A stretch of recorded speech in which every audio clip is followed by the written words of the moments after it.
नमस्कार, मैं हूं सिद्धार्थ शुक्ला और आप देखना शुरू कर चुके हैं SPN9 न्यूज। अगर बात करें महाराष्ट्र की राजनीति की, तो महाराष्ट्र की राजनीति में सबसे बड़ा दांव खेल दिया है शरद पवार ने।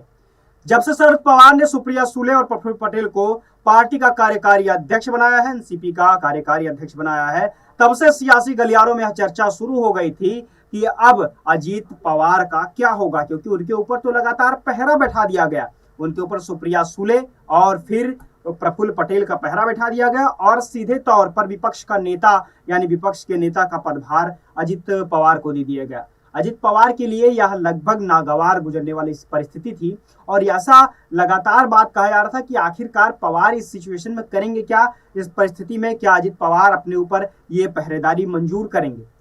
फिलहाल अभी कुछ ही दिन नहीं बीते थे कि इसके बाद यह खबर आ गई कि अब अजित पवार ने मीडिया के सामने कह दिया कि मुझे विपक्ष का नेता बनने में शुरू से ही कोई दिलचस्पी नहीं रही थी। मैं चाहता हूं कि मुझे पार्टी में कोई बड़ा पदभार दिया जाए। जाहिर तौर पर जब उन्हें शरद पवार को सीधे तौर पर रिपोर्ट करना था, इस बात को लेकर के हर बार यही कहा गया कि अजित पवार बीजेपी में खेमे में जाने के लिए शुरू से ही बेताब रहे हैं और इस बेताबी का मंजर ये है कि फिलहाल अजित पवार ने कह दिया है कि अब उन्हें पार्टी के विपक्ष के तौर पर, विपक्ष के नेता के तौर पर ना रखा जाए, उन्हें पार्टी में कोई बड़ी भूमिका दी जाए, कोई बड़ी जिम्मेदारी दी जाए। सुप्रिया सुले ने इस बारे में कहा है कि मैं चाहती हूं कि मेरे भाई यानी कि मेरे दादा अजित पवार की जो भी इच्छाएं हैं वो एक बहन होने के नाते मैं चाहती हूँ पूरी हो, लेकिन पार्टी उन्हें अपने कोई बड़ी जिम्मेदारी देगा या नहीं देगा, या उन्हें विपक्ष के पदभार से, विपक्ष के नेता के पदभार से मुक्त करेगा या नहीं करेगा, ये सब पार्टी के आला कमान पर निर्भर करता है। लेकिन एक बहन होने के नाते मैं ये कह सकती हूँ कि उनकी इच्छाएं पूरी हो। और जाहिर तौर पर सियासी गलियारों में इसको लेकर यह माना जा रहा है कि अजित पवार भाजपा से जिस तरह से जुड़ाव रखते थे और विधायकों को तोड़ने में वो एक अहम भूमिका निभाते थे, अब ऐसे परिस्थिति में जब उन्हें सीधे तौर पर शरद पवार को रिपोर्ट करना और शरद पवार की सीधी निगाह उन पर बनी हुई है,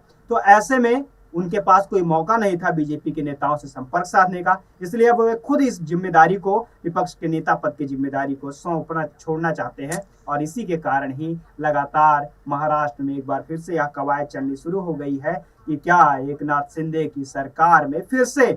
अजित पवार अपने विधायकों को लेकर पहुंच जाएंगे और भाजपा को फिर से एक बहुत बड़ी पार्टी का रूप दे देंगे महाराष्ट्र में, या तो भविष्य की बात है। लेकिन फिलहाल राजनीतिक गलियों में हलचल तेज है और लगातार यह बात चल रही है कि कांग्रेस और उद्धव का धड़ा यानी महाविकास अघाड़ी के ऊपर लगातार खतरे के बादल मंडरा रहे हैं। फिलहाल के लिए इतना ही। देश और दुनिया की तमाम अन्य खबरों को भी जानने के लिए जुड़े रहिए हमारे साथ और देखते रहिए SPN9 न्यूज। फिर मिलेंगे दूसरे किसी वीडियो में। धन्यवाद।